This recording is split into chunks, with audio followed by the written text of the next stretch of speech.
Ooh.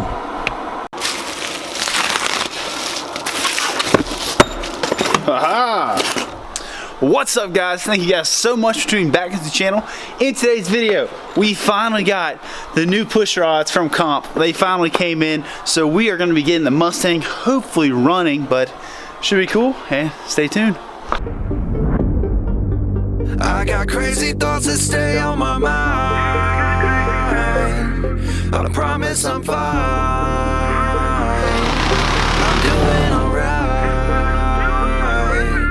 and I'm back again. Have you ever been so good?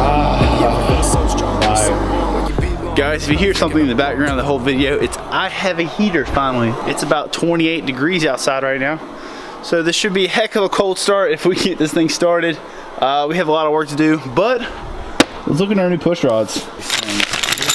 Ooh, nice and tasty looking, beautiful push rods, hardened. Still two-piece though. I mean, nothing crazy. Get those push rods, put those in this engine, set the valve lash, hook up the vacuum lines for the carb, hook up the fuel pump, and things should be ready to start up. And hopefully, we can do break-in today, 20 minutes of idling, and hopefully we'll take this thing for a drive. But let's go ahead and start with putting push rods in the engine and just getting the valves, not the valves, the rockers just loosely bolted on. Actually changed plans. I went to the gym, now I'm back, but now it's about, I think it's like 8 o'clock at night. We're gonna go ahead, set the valve lash like I said before, so let's do that. It's about 25 degrees outside. We got our buddy. I think I'm gonna name him Joe. He's got a J at the end of that. HM Joe. Thanks, Joe. We're gonna get this done.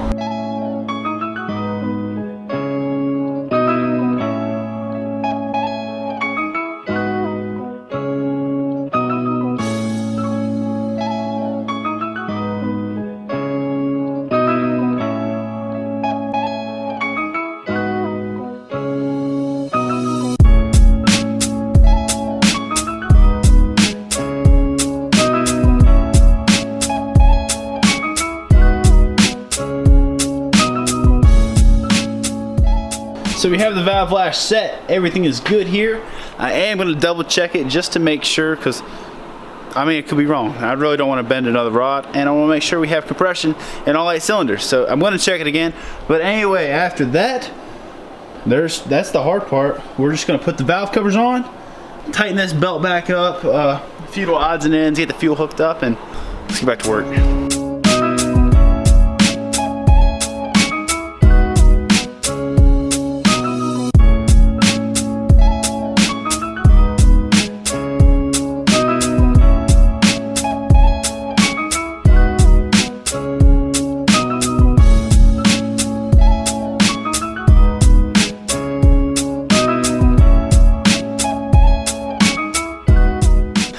We were getting really close to firing up. It is freezing outside, but I still really want to get this thing fired up. It's not going to be really any warmer tomorrow, but yeah, let me do the oil. Let me do my last check of everything, and we'll try to fire this thing up. Let's do it.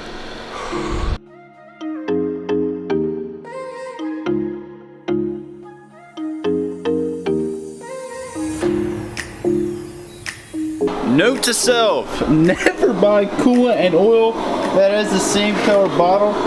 I almost poured coolant into the engine. I would have cried, oh my gosh.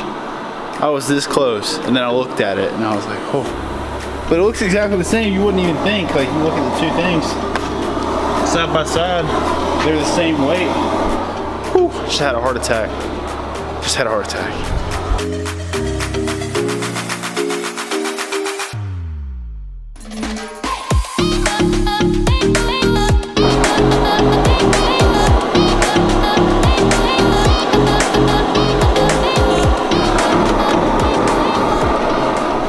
It's cold, guys. It's very cold. I'm going to bed for right now. I'll talk to you guys in the morning. All right. The next day.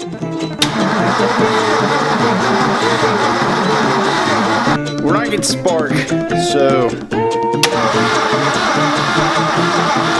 And I didn't get any power, so.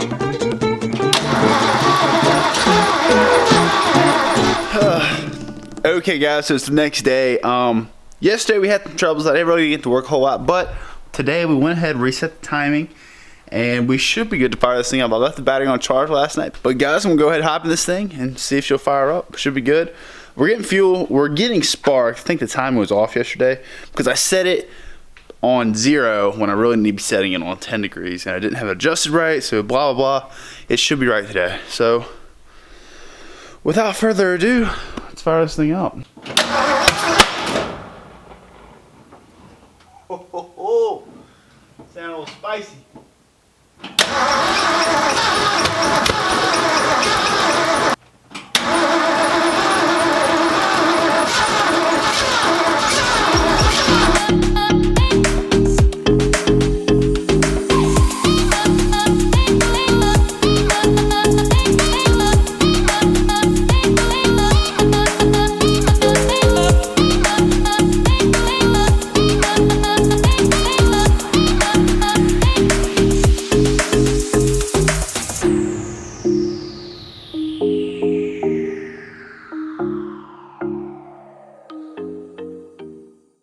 Alright, ladies and gents, here's the deal.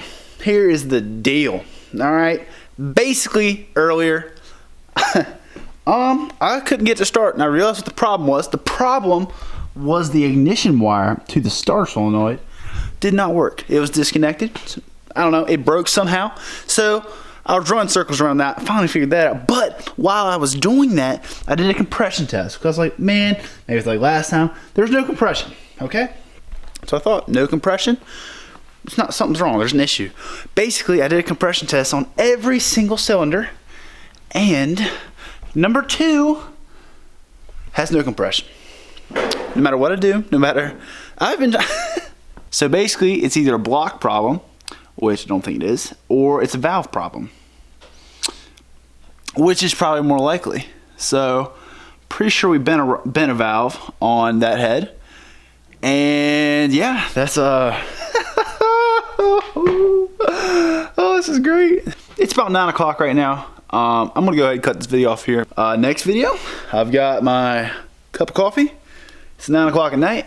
I've got to work tomorrow morning, and we're gonna pull this engine back apart and figure out if it's a valve problem or not. So, guys, will want to see that next video. Yeah, I can't make this stuff up, guys. Can't make this stuff up. It just keeps going. Literally, we took a knocking engine out. We rebuilt that engine. That engine spun a bearing. Took that engine out. Bought another engine. Built the entire top end. Put that engine in. And now that engine doesn't have compression on the cylinder. And this is all in like a week. 2 weeks.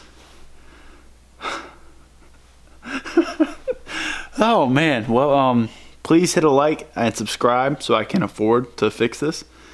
Worst case scenario, we're probably gonna have to go back with the old heads, which are fine. There was no real problem with them in the first place, so it is what it is. But anyway, guys, thank you guys so much for watching. Please stay tuned, because one of these days this car will run. Right baby?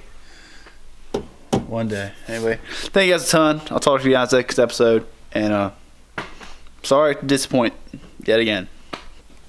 See ya.